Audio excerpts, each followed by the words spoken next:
Marcos Souza, presidente da CDL de São José, da Enflo e do Condes, aqui de Florianópolis, da Grande Florianópolis, é meu entrevistado de hoje. Presidente, deixei uma deixa no final do último bloco em relação à criação de região metropolitana. A gente sabe que a região do Oeste também quer, o Planalto, o Norte, enfim. Por que a primeira região metropolitana a ser aprovada pela Assembleia Legislativa vai ser a região da Grande Florianópolis?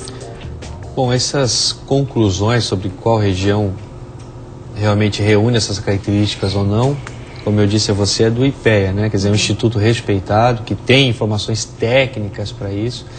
Mas, para citar um exemplo, é o movimento pendular, ou seja, a ida e vinda de pessoas, a ida e vinda de produtos e serviços.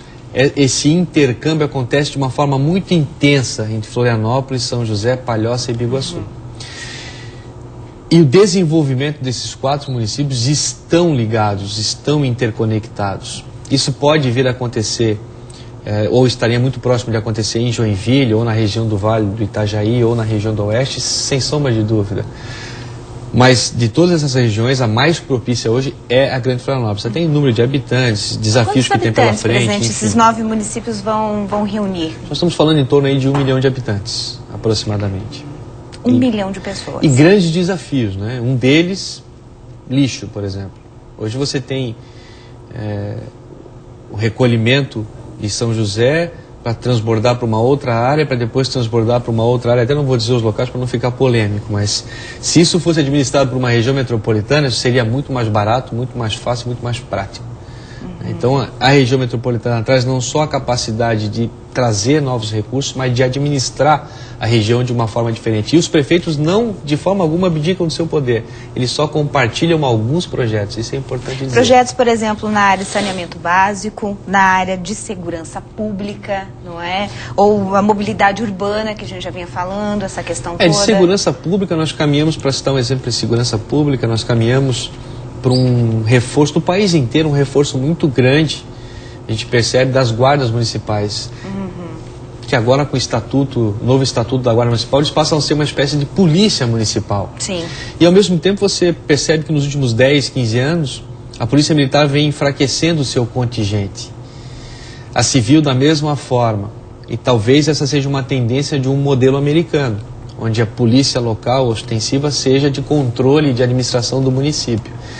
E quando você fala de região metropolitana, citando novamente Florianópolis, São José, Palhoça e Biguaçu, se eles não se conversarem.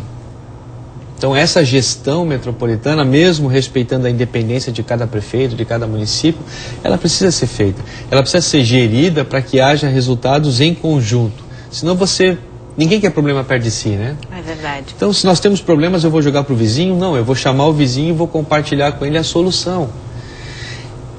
Essa é a grande virada de gestão que nós podemos dar na região metropolitana. E quando você fala na solução de problemas para 1 milhão de pessoas, o argumento se torna gigante. Sem dúvida, sem dúvida. São muitos que serão beneficiados. Né? A região metropolitana começou a ser discutida no Brasil na década de 70, o senhor me contava. Exato. Se eu não me engano, Florianópolis, se não for a única, é uma das únicas capitais do Brasil que ainda não está inserido numa região metropolitana. Procede?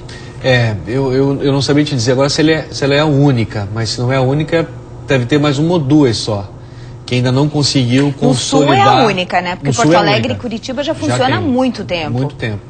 E Curitiba é um exemplo em transporte público, por exemplo, comparado a Florianópolis. Claro que se nós compararmos, por exemplo, com a região de Munique, na Alta Baviera, a gente vai comparar com uma realidade completamente distinta. Né? Mas por que eu cito isso? Porque é possível fazer. A gente tem exemplos no mundo de mobilidade urbana, de transporte público de qualidade, de bom tratamento de resíduos sólidos. Enfim, nós temos exemplos para tudo. Questão de força de vontade, principalmente política.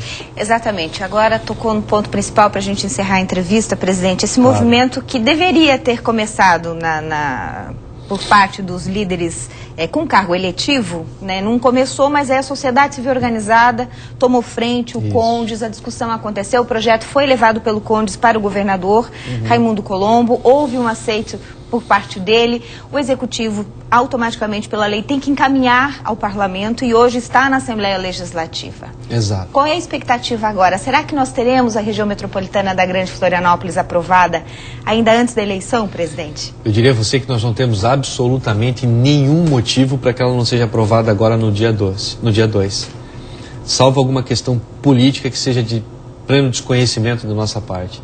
É uma promessa do governador do início do seu mandato, uma promessa de campanha.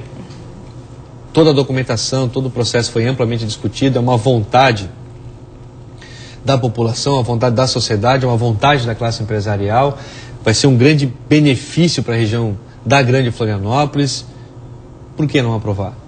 Então fica aqui o apelo aos nossos nobres deputados que apresentem a matéria no dia 2, que aprovem, que dê esse importante passo para Santa Catarina, independente de quem vai vencer o próximo pleito eleitoral, esse passo precisa ser dado, para que a gente possa planejar os passos seguintes e avançar efetivamente para desenvolver ainda mais Santa Catarina e a região metropolitana de Florianópolis. Sendo aprovado esta semana agora na Assembleia Legislativa, o projeto de lei volta para a sanção do governador. Volta para a sanção, que teoricamente vai ser uma coisa automática. Entra em vigor e aí passamos para os próximos passos. Passamos para os próximos desafios. Criação do fundo?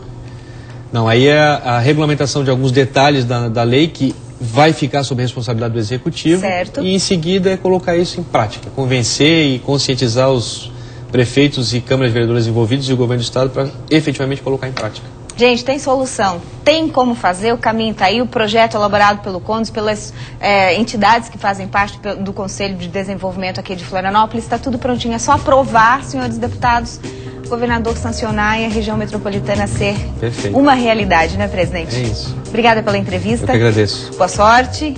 Sempre à disposição.